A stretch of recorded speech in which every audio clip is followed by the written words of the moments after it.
มนุษย์ทั้งโลกมีชีวิตเป็นไปตามกรรมกรรม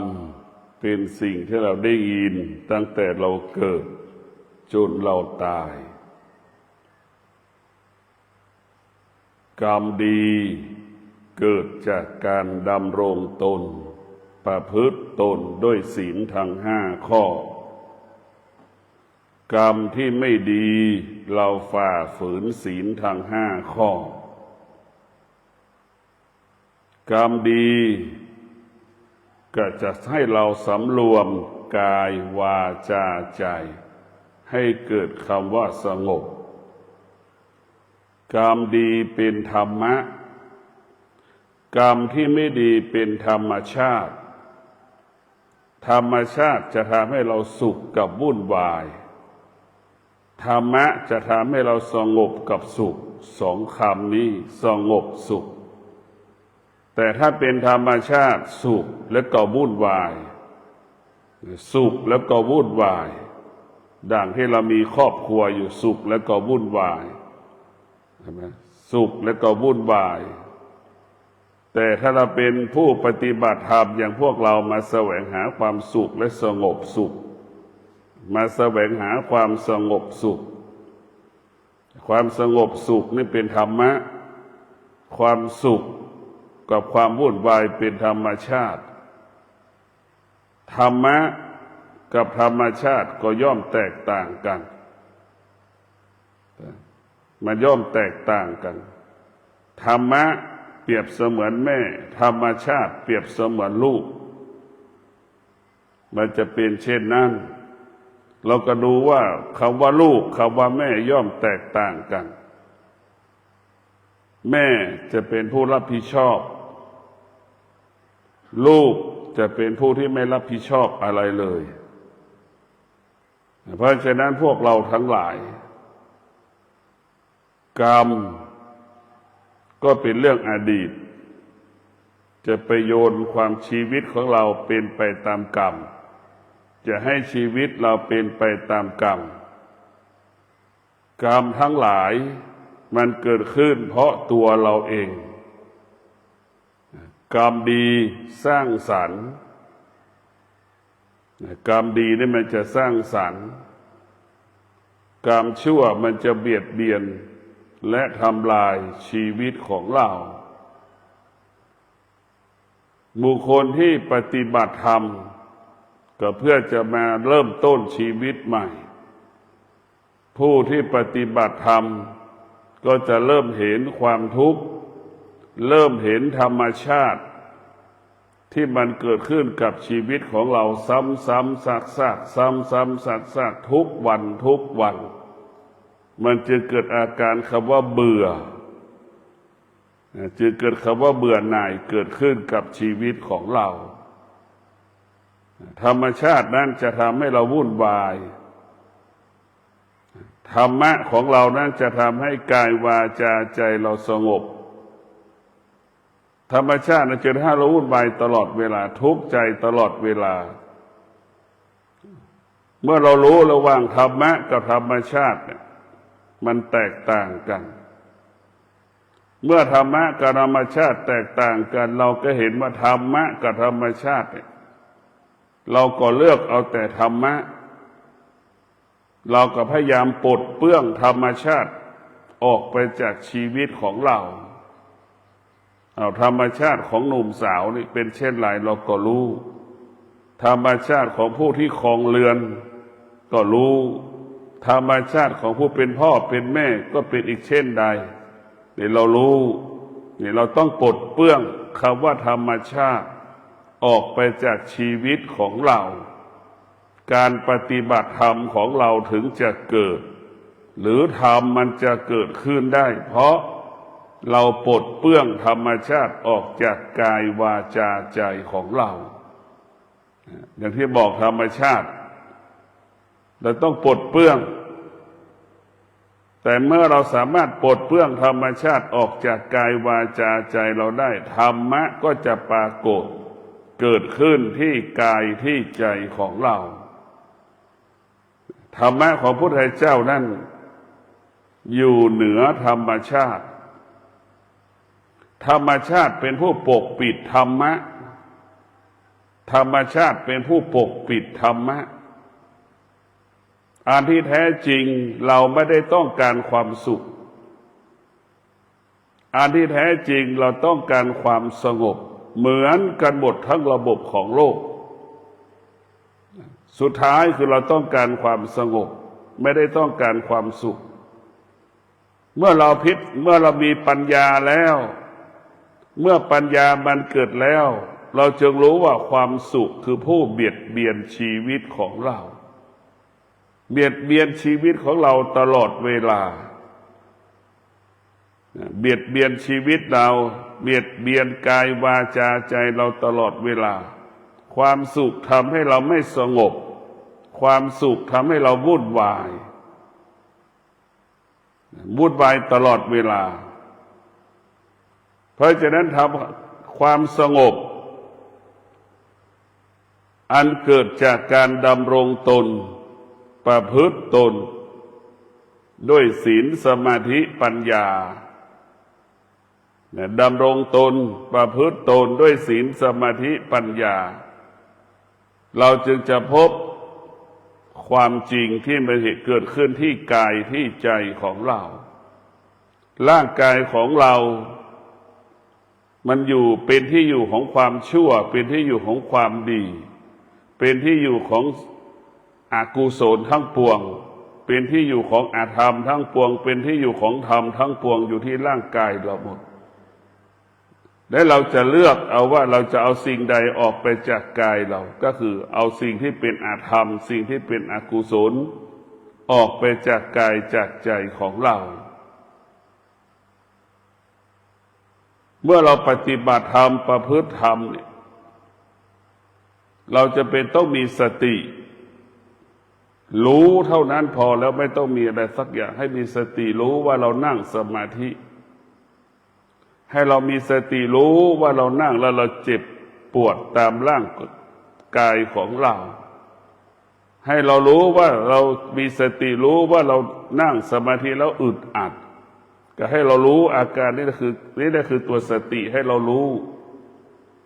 เมื่อเรารู้แล้วเราก็อยู่เหนือมันก็คืออดทนใช่ไหมเราอดทนมันเมื่อเรารู้แล้วเราจะอดทนเมื่อเรารู้แล้วเราก็จะมีวิริยะภาคเพียรพยายามจะต่อสู้กับความเจ็บปวดที่มันเกิดในกายของเราเพราะความเจ็บปวดก็เป็นสิ่งที่ไม่ทนความเจ็บปวดมันก็เกิดขึ้นขนาดหนึ่งเวลาหนึ่งคงความเจ็บปวดคงสภาพเดิมไม่ได้เพราะความเจ็บปวดก็คือก้อนน้ำแข็งเนี่ยมันก็ละลายไปสลายไปกลายเป็นน้ำก็ระเหยแห้งกลายเป็นเมฆกลายเป็นละอองน้ำจากละอองน้ำกลายเป็นเมฆบางๆกลายเป็นเมฆหนาๆฝนมันตกกลายเป็นเมฆหนาๆกลายเป็นฝนตกอีกพอฝนตกมันก็ระเหยอีกกลายเป็นน้ำอีกเห็นไหมแล้วฝนมันก็ตกอีกมันก็จะเป็นเช่นเกิดดับชีวิตเราก็เหมือนสุขกับทุกข์จะเป็นแบบนี้ไอ้การที่เรามาปฏิบัติทำให้เกิดปัญญาเนี่ยเราจะมาให้สุขเราจะมาให้มันทุกข์เราจะอยู่เหนือสุขเราจะอยู่เหนือทุกข์เราจะต้องมารู้ว่าทุกข์มันก็คือก้อนน้ำแข็งสุขมันก็คือก้อนน้ำแข็งเราจะไม่ให้สองสิ่งนี้เกิดขึ้นในดวงจิตผู้ที่ปฏิบัติธรรมจะต้องอยู่เหนือสิ่งที่เรารู้ทุกเรื่องดีใจเราก็ให้อยู่แล้วอยู่เหนือมันเสียใจเราก็ต้องอยู่เหนือมันพอใจไม่พอใจเราก็ต้องอยู่เหนือมันให้เรามีสติรู้ก็คือเราปลดเปลื้องธรรมชาติออกไปจากกายเราไปจากจิตของเราอยากได้อยากมีอยากเป็นชอบใจไม่ชอบใจนั้นเป็นธรรมชาติผู้ที่ปฏิบัติธรรมและไม่ปฏิบัติธรรมก็จะประสบสิ่งเหล่านี้เสมอเหมือนกันหมดผู้ที่จะมีศาสนาไม่มีศาสนาก็จะประสบเช่นนี้เสมอเหมือนกันหมดแต่ผู้ที่ปฏิบัติธรรมจะมีสติ อยู่เหนือสิ่งที่เรารู้และมีสติอยู่เหนือสิ่งที่เรารู้และมีสติเราจะไม่ตอบสนองสิ่งที่เรารู้อาการของร่างกายที่มันเกิดความเจ็บปวดอาการของจิตที่ไม่สงบเนี่ยเราต้องรู้ไอ้สิ่งที่เรารู้นั่นแหละคือสิ่งที่เราได้คือตัวสติรู้นั่นแหละคือเราได้ไอ้ตัวรู้ที่มันเสียนั่นแหละคือเราก็ตรวจรู้สิ่งที่มันเสียไปก็เพราะเรารู้ว่าไม่สงบนั่นแหละคือตัวสติรู้ว่าไม่สงบนั่นคือตัวรู้ของเราให้อยู่กับสิ่งที่เรารู้เฉยๆรู้อาการของกายรู้อาการของจิตเรานั่งสมาธินี่สภาวะจิตของเรามันก็จะเกิดอาการสำแดงอาการจิตที่เราเคยทำสิ่งที่มันฝ่าฝืนศีลทั้ง5 ข้อเนี่ยมันจะออกมาสำแดงอาการในขณะที่เรานั่งสมาธิหรือความผิดพลาดในการดำเนินชีวิตของเราตั้งแต่อดีตมาถึงปัจจุบันเนี่ยมันจะเกิดอาการสำแดงอาการเราต้องมีสติควบคุมจิตเราให้ได้เราจะไม่ให้จิตเราไปตกอยู่ใต้อำนาจปัญหาเหตุการณ์ต่างๆที่มันปรากฏขึ้นขณะที่เรานั่งภาวนาให้ได้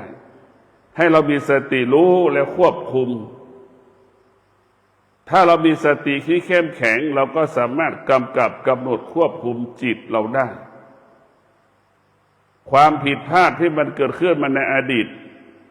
เราก็สามารถควบคุมมันได้ที่มันปรากฏขึ้นที่จิตเราขณะเรานั่งสมาธิเหมือนเรือเราก็สามารถบังคับเรือได้พายเรือได้เราจะต้องบังคับมันให้ได้เราต้องมีสติรู้เมื่อเรานั่งสมาธิใหม่ๆจะไปแสวงหาคำว่าสงบมันไม่มีเรานั่งสมาธิใหม่ๆเราจะรู้แต่ว่าความทุกข์ความทรมานความลำบากความเบื่อหน่ายอาการเหล่านี้มันจะเกิดกายมันก็ยังไม่คุ้นเคยกันกับการนั่งสมาธิมันก็จะแสดงอาการสภาวะจิตของเราก็ยังไม่คุ้นเคยกับสิ่งที่เรานั่งสมาธิอยู่การนั่งสมาธิเราก็ไม่เคยนั่งมาเลยว่านั่งพับเพียบนั่งขัดสมาธิมาเป็นชั่วโมงนี่เราไม่เคยนั่งพอเรามานั่งในร่างกายมันก็สำแดงอาการจิตมันก็สำแดงอาการมันสำแดงอาการเพราะมันยังไม่คุ้นเคยเพราะฉะนั้นการปฏิบัติธรรมใหม่ๆเราต้องมีสติรู้เราจะต้องคุ้นเคยกับปริบทสิ่งแวดล้อมเช่นเรานั่งสมาธิเรานั่งตัวตรงการนั่งสมาธิคือการฝ่าฝืนความรู้สึกฝ่าฝืนความคิดไม่ตอบสนองความรู้สึกอยู่เหนือความรู้สึกอยู่เหนือความคิดเห็นไหมนี่คือการนั่งสมาธิคือไม่ตามใจตัวเองเห็นไหมเช่นเรานั่งสมาธิเรามีสัจจะนั่งสมาธิมือขวาเท้าขวาทับเท้าซ้ายมือขวาทับมือซ้ายนั่งตัวตรงนิ่งระหว่างที่เรานั่งสงบนิ่งตั้งแต่นาทีแรกจนครบ30 นาทีนี่เราจะไม่ขยับเท้าขวาเท้าซ้ายเราจะไม่ขยับมือขวามือซ้ายเราจะนั่งสมาธิตัวตรงเนี่ยเรียกว่าของเอาสติของกายเอาสติควบคุมกายเอาสติควบคุมจิตนี่เราต้องมีสัจจะดังสติสัจจะวิริยะขันติเราจะเกิดขันใบหน้าเราจะมีสติรู้ว่าเราจะไม่ให้ตอบสนองมันเราจะไม่เอามือไปลูบหน้าเราจะต้องมีสติรู้เท่าทันสิ่งที่มันปรากฏขึ้นที่กายนี่แล้วเราจะได้ว่าเราเท่าทันเรามีสติเราจะไม่ขยับเท้าขวาเท้าซ้ายเราจะไม่ขยับมือขวามือซ้ายระหว่างที่เรานั่งสมาธิไม่ครบ30 นาทีเราจะไม่ขยับอะไรจะเกิดขึ้นก็ช่างมัน มดจะกัดก็ช่างมันยุงจะกัดก็ช่างมันปล่อยมันนี่แหละเราจะชนะมันเมื่อเราชนะตนเองเราก็ชนะคนอื่นเมื่อเราพ่ายแพ้ตนเองเราก็พ่ายแพ้คนอื่นพ่ายแพ้สิ่งอื่นเนี่ยการภาวนาก็คือการไม่ตอบสนองความคิดความรู้สึกการภาวนาก็คือการทำลายความรู้สึกทำลายความคิดเราทุกข์เพราะเราคิดถ้าเราไม่คิดเราก็ไม่ทุกข์ไอ้ตัวคิดคือเป็นความคิดกับสมาธิก็ย่อมแตกต่างกันสมาธิมันก็เปรียบเสมือนเครื่องกรองน้ำดื่มมันมีกระบวนการของมันจะผ่านขั้นตอนของมันเหมือนเรานั่งสมาธินี่กายเบื้องต้นกายเราสงบตาเราสงบหูเราสงบจมูกเราสงบลิ้นเราสงบจิตเราสงบเนี่ยสมาธิมันจะเกิดคำว่าสมาธิมันจะเกิดเหมือนลักษณะน้ำที่เราดื่มได้นั่นคือสมาธิถ้าเป็นความคิดก็เหมือนน้ำที่มันขุ่นๆความคิดก็เป็นเหมือนน้ำขุ่นๆหูได้ยินเนี่ยแต่ตายังไม่ได้เห็นคิดไปเองใช่ไหมหรือตาเห็นแต่กายเห็นไม่ชัดเจนก็คิดไปเองอย่างนั้นอย่างนี้เห็นไหมอันนี้แหละคือทำให้เกิดจึงทำให้เกิดความทุกข์เรียกว่ารู้ไม่ครบกระบวนการของมันเมื่อรู้ไม่ครบกระบวนการของมันเราตัดสินใจจึงผิดพลาดตลอดเวลาเพราะฉะนั้นการปฏิบัติธรรมของเรานั้นก็เพื่อจะมาเปลี่ยนแปลงชีวิตเช่นเรามาตื่นตั้งแต่ตี 3:30เนี่ยตีละครังแล้วนี่คือเรามาเปลี่ยนแปลงชีวิตของเราเปลี่ยนแปลงพฤติกรรมของเราฝึกฝนให้เรามีสติคือให้เราตื่นฝึกฝนให้เราเปลี่ยนแปลงว่าตื่นแต่เช้าเนี่ยเราจะเปลี่ยนแปลงไหว้พระสวดมนต์นั่งสมาธินี่แหละคือการฝึกฝนนี่แหละคือเรื่องการเปลี่ยนแปลงค่อยๆทำไปเกิดมันใหม่ๆมันก็เกิดอาการสำแดงอาการพอนานเข้ามันก็จะคุ้นเคยโดยอัตโนมัติเป็นปกติของมันเรามาอยู่วัดเราจะมาสร้างสติเราจะมาอยู่วัดเราจะมาสร้างสติเราจะมีสติเรามาอยู่วัดเราจะไม่ตอบสนองความรู้สึกของเรามาอยู่วัดเราฝ่าฝืนความรู้สึกของเราแต่เราอยู่บ้านเนี่ยเราขาดสติตามใจตัวเองทุกอย่างอยากเข้าบ้านออกบ้านจะไปไหนก็ไปวันหนึ่งเดือนหนึ่งกี่รอบแต่เรามาอยู่วิปัสสนานี่เราจะไม่ไปไหนมันแตกต่างกันเพราะฉะนั้นพวกเราทั้งหลายธรรมะนี่จะทำให้เราเรียกว่าคุ้มครองกายวาจาใจเราธรรมะก็คือตัวสติเป็นผู้ควบคุ้มครองกายและใจของเราพ่อแม่ไม่สามารถคุ้มครองเราได้สามีภรรยาไม่สามารถคุ้มครองเราได้ลูกก็ไม่สามารถคุ้มครองเราได้สิ่งที่คุ้มครองเราได้ก็คือตัวสติมันอยู่กับเราตลอดเวลา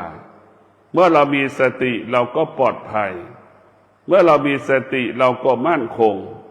เมื่อเรามีสติเราก็เบิกบานผ่องใสตรงกันข้ามเราขาดสติก็ขาดความมั่นคงเราขาดสติเราก็สะเทือนหวั่นไหวเราขาดสติเกิดแต่คำว่าทุกข์ใจไม่สบายใจเราขาดสติก็เศร้าโศกเสียใจเนี่ยมันแตกต่างกันเพราะฉะนั้นพวกเราทั้งหลายตัวธรรมะของพระพุทธเจ้าเราต้องเปลี่ยนแปลงการรับรู้ของตาตาของเราเนี่ยมันยึดติดในความสุขไปยึดติดในความทุกข์ทั้งสิ้นจนถึงที่สุดมันก็แยกไม่ออกว่ามันจะเอาสุขหรือมันจะเอาทุกข์มันแยกไม่ออกหูก็เป็นเช่นนั้นยึดติดในสุขในทุกข์ในเสียงที่มันกระทบมันก็แยกไม่ออกแต่พอเราภาวนานี่เรามาปฏิบัติธรรมนี่เราจะแยกออกเมื่อเราภาวนาแล้วเราจะมาปฏิรูปตาของเรา เราจะมาแก้ไขตาของเราที่มันสัมผัสกับรูปวัตถุสิ่งของต่างๆเราจะต้องมาแก้ไขเราจะให้ตานั้นมีคำว่าอุเบกขาอยู่ที่ตาให้ตานั้นมีอุเบกขาไม่ต้อนรับไม่ตอบสนองสิ่งที่ตามันรู้สัมผัสกับรูปหรือวัตถุสิ่งของต่างๆแต่ตานั้นมีสติรู้แต่ไม่ตอบสนองสิ่งที่ตามันรู้มีอุเบกขาเราไม่ตอบสนองมันรู้แต่เราไม่ตอบสนองสิ่งที่ตารู้ชอบใจก็ไม่ให้เกิดไม่ชอบใจก็ไม่ให้เกิดเราจะต้องให้ตาเราเป็นเช่นนี้แต่ปกติของตาที่มันเป็นอยู่ทุกวันนี้ทุกมันก็ต้อนรับตอบสนองมันสุขก็ต้อนรับตอบสนองมันทั้งสุขทั้งทุกข์มันตอบสนองมันเกิดขึ้นกับเราตลอดเวลา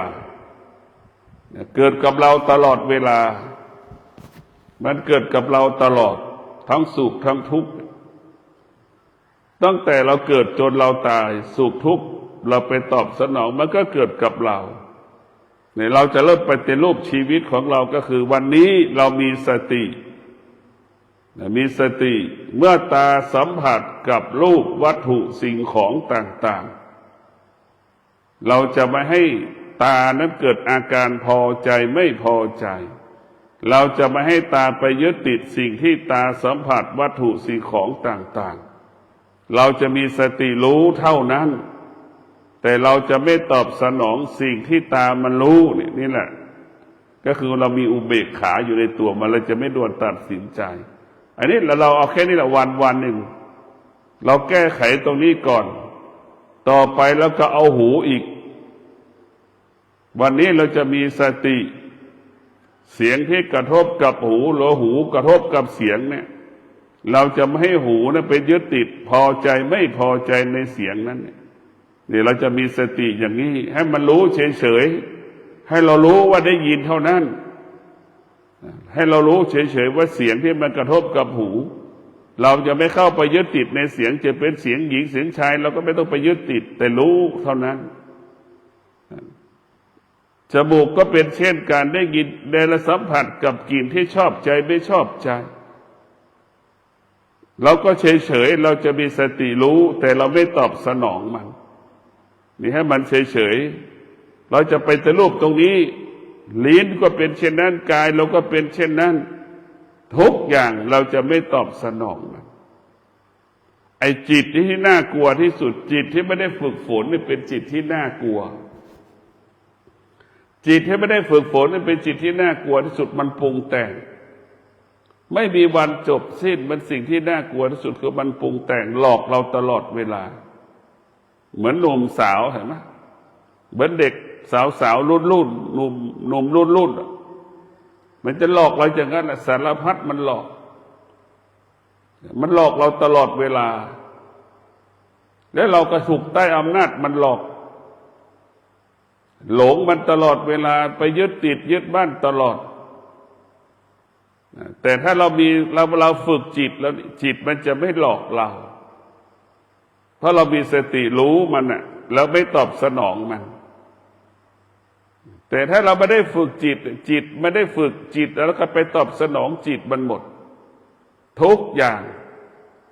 เราไปตอบสนองมันสุขก็เอาทุกข์ก็เอาแต่การปฏิบัติธรรมของเรานี่เราจะไม่ให้สุขเกิดเราจะไม่ให้ทุกข์เกิดเพราะเรารู้ว่าสุขก็ดีทุกข์ก็ดีคือก้อนน้ำแข็งรู้ก็ดีสุขก็ดีทุกข์ก็ดีคือก้อนเกลือรู้ว่าสุขกับทุกข์ก็คือก้อนน้ำตาลคือมันละลายมันคงสภาพเดิมไม่ได้เหมือนเราเป็นทารกแรกเกิดวันนี้เรามาเป็นว่าที่ลูกว่าที่แม่ป้าน้าอาปู่ย่าตายายเห็นไหมมันคงสภาพเดิมไม่ได้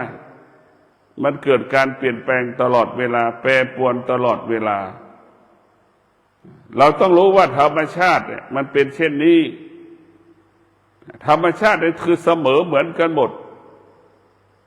อยากได้อยากมีคนทั้งโลกมีความอยากมีความต้องการเสมอเหมือนกันหมดนี่คือธรรมชาติ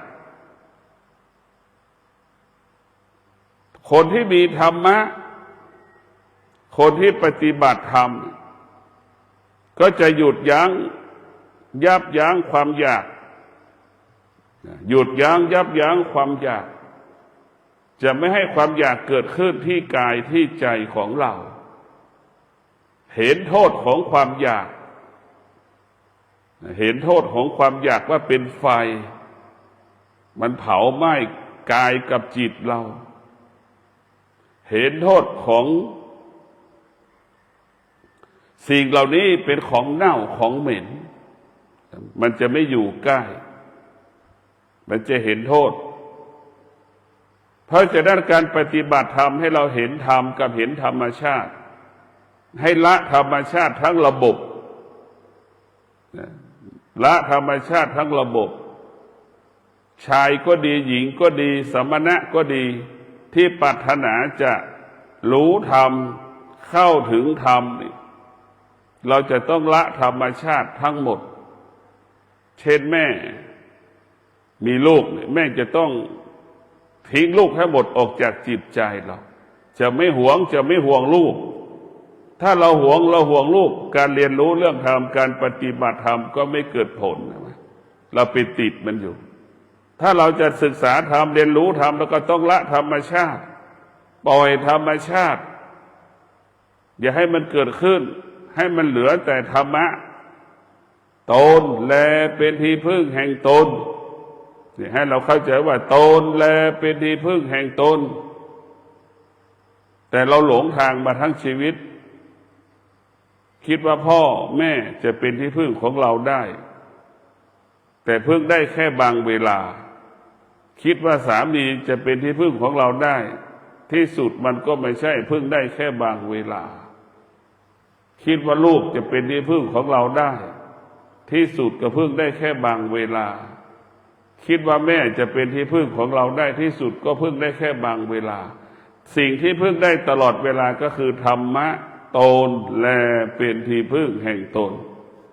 เมื่อเรารู้เช่นนี้แล้วนี่เราก็จะละเราก็จะทิ้งสิ่งต่างๆเราจะไม่ยึดติดในตัวพ่อแม่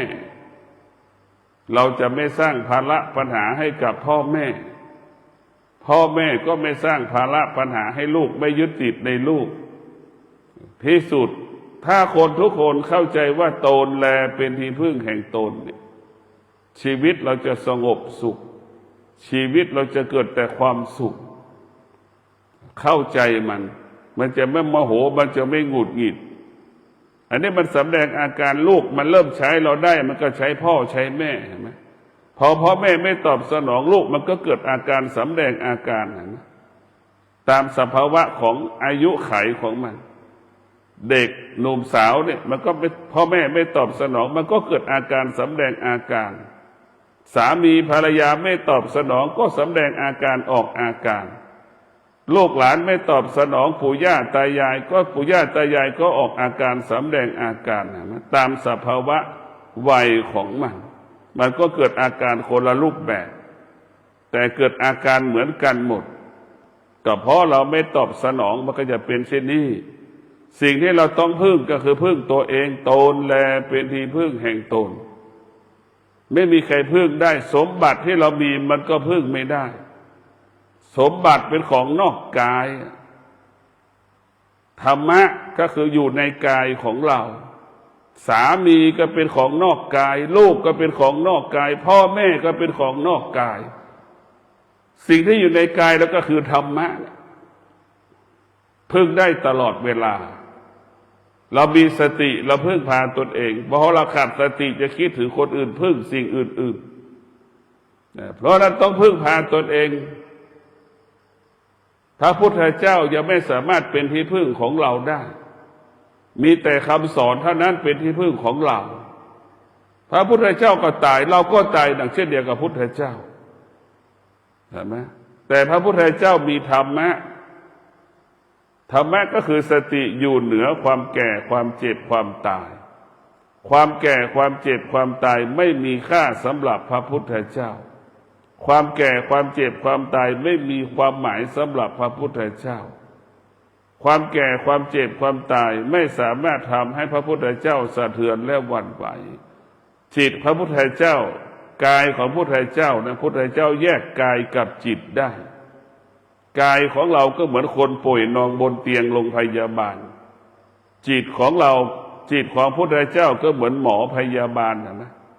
สัมผัสเขาว่าเกิดทุกวันแก่ทุกวันเจ็บทุกวันตายทุกวันจนถึงที่สุดสภาวะจิตหมอและพยาบาลก็คุ้นเคยคำว่าเกิดแก่เจ็บตายจนถึงที่สุดสภาวะจิตหมอพยาบาลก็ความเกิดแก่เจ็บตายไม่มีค่าไม่มีความหมายสำหรับหมอพยาบาลเห็นไหมการฝึกจิตให้เป็นเช่นนั้นกายแล้วก็ส่วนหนึ่งจิตเราก็ส่วนหนึ่งกายของเราเป็นเรื่องของธรรมชาติจิตของเราเป็นเรื่องของธรรมะความเจ็บปวดที่เกิดขึ้นขณะที่เรานั่งสมาธิเรารู้แต่เราไม่ตอบสนองมันรู้ว่ามันเจ็บปวด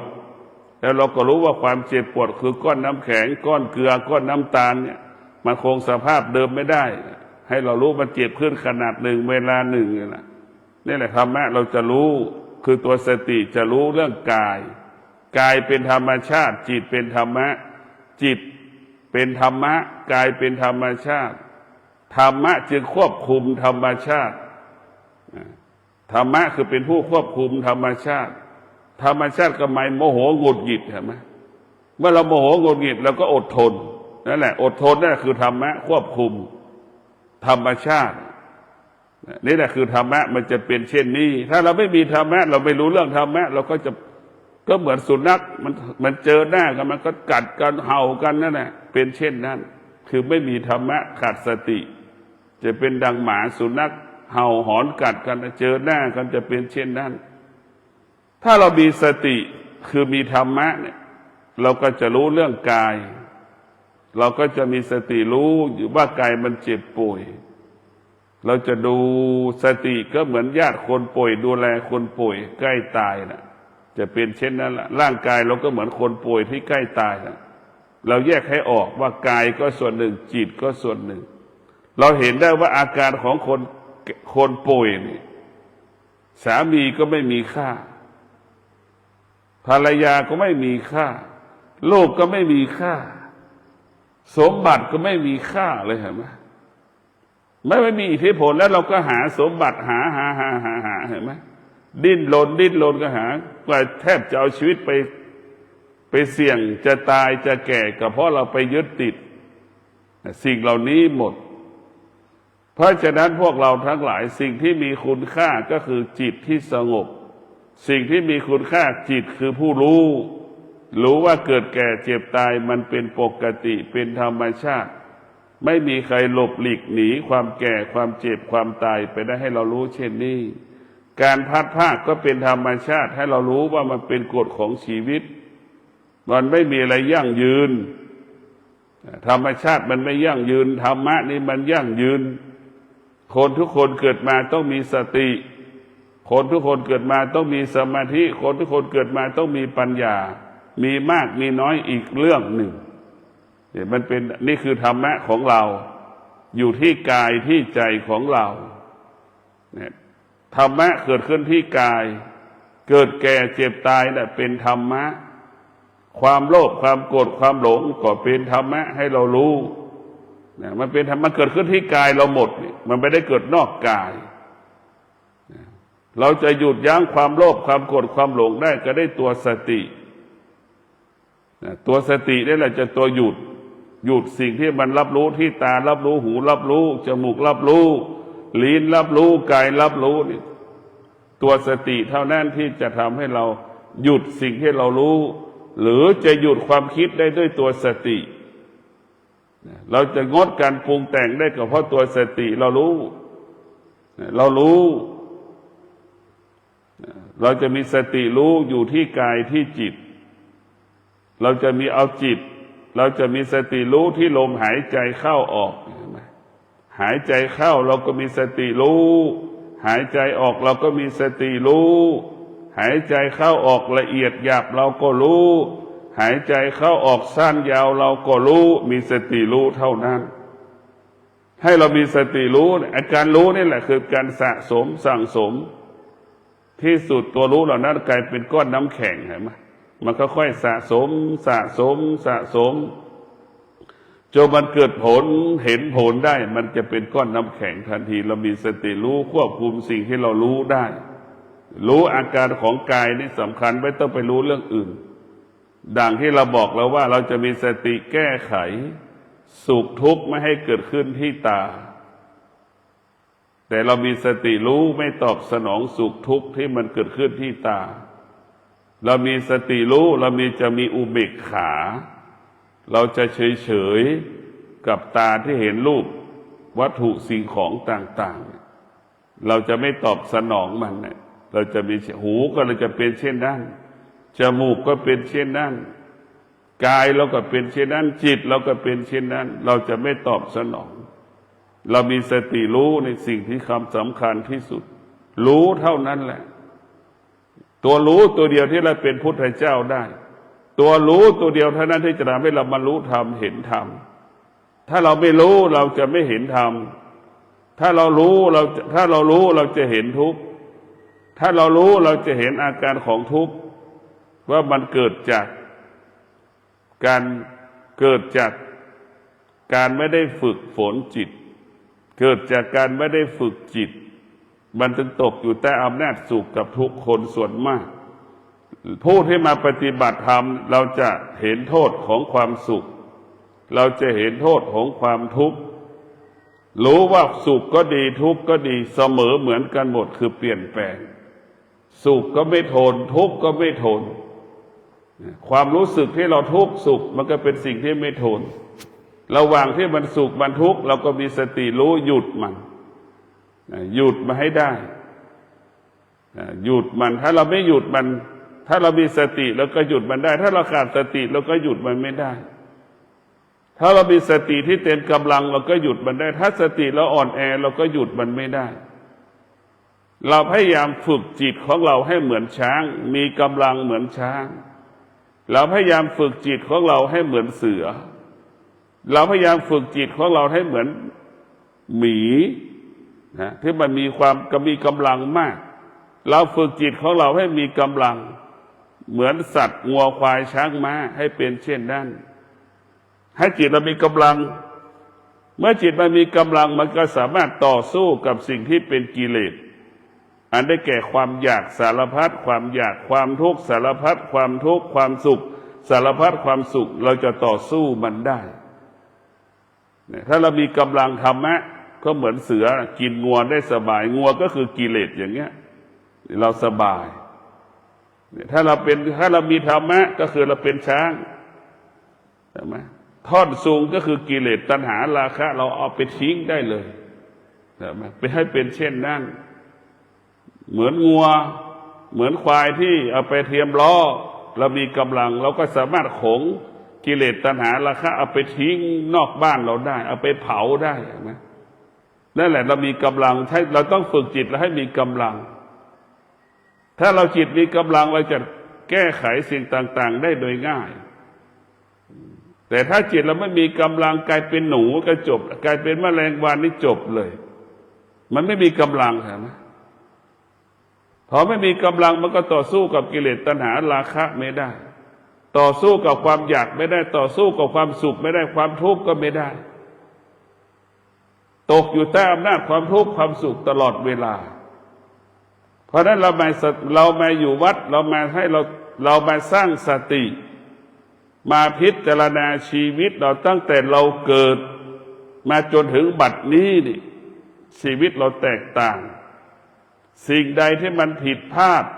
เราก็ไปยึดติดสิ่งที่มันผิดพลาดละเสียในอดีตดังเช่นองคุลิมาน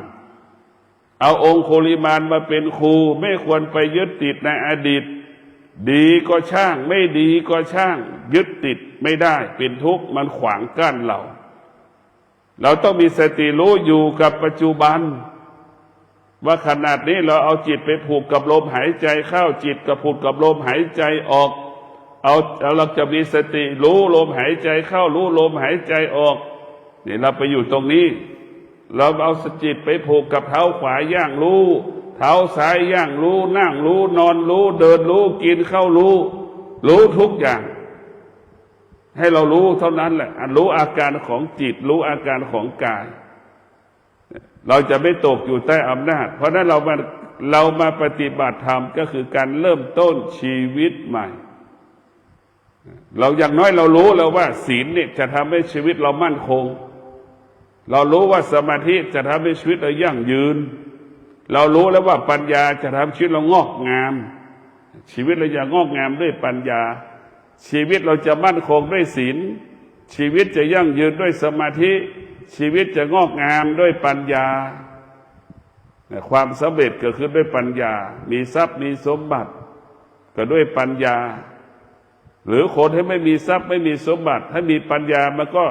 งอกงามเหมือนกันหมดเศรษฐีถ้าขาดปัญญามันก็ไม่งอกงามเหมือนกันหมดมันจะคิดอย่างนี้ปัญญาจะให้รู้ความจริงเห็นความจริงตัวปัญญานี่ตัวสำคัญเรามาสร้างปัญญาให้มันเกิดขึ้นสมาธิกับความคิดมันก็แตกต่างกันความคิดเกิดจากตานะเกิดจากหูมันก็เกิดจากตรงนี้เกิดจากจมูกจากลิ้นจากกายที่เราสัมผัสถูกต้องคิดเองเองหมดทุกอย่าง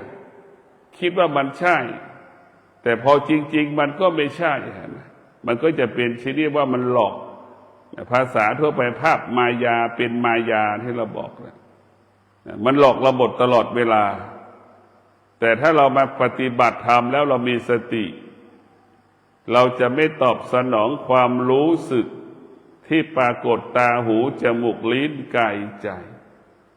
เราจะไม่หยุดยั้งความรู้สึกที่มันเกิดขึ้นที่ตาหูจมูกลิ้นกายใจ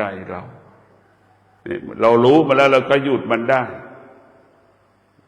เพราะฉะนั้นพวกเรามีสติในการปฏิบัติธรรมการปฏิบัติธรรมนี่มันต้องใช้เวลายาวนานสิ่งที่เราได้มาวัดก็คือได้ตัวสตินี่แหละสำคัญที่สุดเนี่ยเราอยู่บ้านเห็นไหมป่านนี้ยังนอนหลับแต่มาอยู่วัดเราตื่นแต่เช้าเห็นไหมหูของเราเนี่ยปกติมันได้ยินเสียงเรื่องอื่นๆจะได้ยินเรื่องธรรมะนี่มันมีน้อยเราจะสังเกตได้ปกติของตาของหูจมูกลิ้นกายใจนี่มันมีปกติของมันอยู่แต่ส่วนมากมันจะผิดปกติตานี่มันรับรู้เรื่องความจริงปกติของตารับรู้เรื่องความจริงแต่ความเป็นจริงและตาเนี่ยมันรับรู้เรื่องความไม่เป็นจริงเช่นเดียวกับหูมันต้องการรับรู้สิ่งที่เป็นความจริงแต่ความเป็นจริงหูรับรู้สิ่งที่ไม่เป็นความจริงเห็นไหมมันเป็นเช่นนี้มันหลอกเราหมดเพราะเราขาดสติเรามาอ่อนแอเมื่อเราอ่อนแอเราก็ตกอยู่ภายใต้ของธรรมชาติความโลภความโกรธความหลงโลภะโทสะโมหะอยากได้อยากมีอยากเป็นดีใจเสียใจสิ่งนี้เป็นเราของธรรมชาติทั้งระบบแต่เมื่อเรามาปฏิบัติธรรมเราจะอยู่เหนือธรรมชาติเมื่อเรามาปฏิบัติธรรมเราจะละธรรมชาติเหมือนเราละสามีเรามาอยู่วัดเราละลูกเราได้เราไม่ห่วงลูกไม่ห่วงสามีเนี่ยเราเริ่มเห็นธรรมะละธรรมะเริ่มเกิดขึ้นในใจเราแล้วเริ่มแล้วแต่ถ้าเราพยายามพิจารณาทุกวันพยายามออกจากบ้านทุกวันไปปฏิบัติธรรมทุกวันเนี่ยเราก็เข้มแข็งลูกก็เข้มแข็งทุกคนที่เกี่ยวข้องกับชีวิตเราเข้มแข็งหมดที่สุดมันเป็นเช่นนั้นก็คือตนแลเป็นที่พึ่งแห่งตนขอความสุขสวัสดีจงเกิดแก่พวกเราทุกคนมีสติในการดำเนินชีวิตมีสติในการปฏิบัติธรรมสำเร็จด้วยสติสำเร็จด้วยสมาธิสำเร็จด้วยปัญญาสำเร็จด้วยศีลสมาธิปัญญานำพา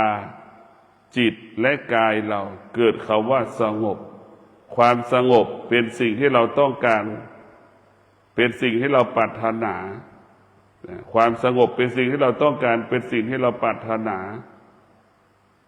ความสุขเป็นสิ่งที่เราไม่ต้องการเป็นสิ่งที่เราไม่ปรารถนาเพราะความสุขมันเบียดเบียนชีวิตเราแต่ความสงบเป็นผู้ปกป้องชีวิตของเราเพราะว่าความสุขเนี่ยมันเป็นธรรมชาติความสงบเป็นธรรมะเราเกิดมาจากธรรมชาติจึงมีอิทธิพลต่อชีวิตของเราถึงตกอยู่ใต้อำนาจของธรรมชาติตั้งแต่เกิดจนตายการมาปฏิบัติธรรมของเราก็คือมาปลดเปลื้องธรรมชาติมาถอนธรรมชาติมาทำลายธรรมชาติมากำจัดธรรมชาติกายจิตเราก็สงบขอเจริญพร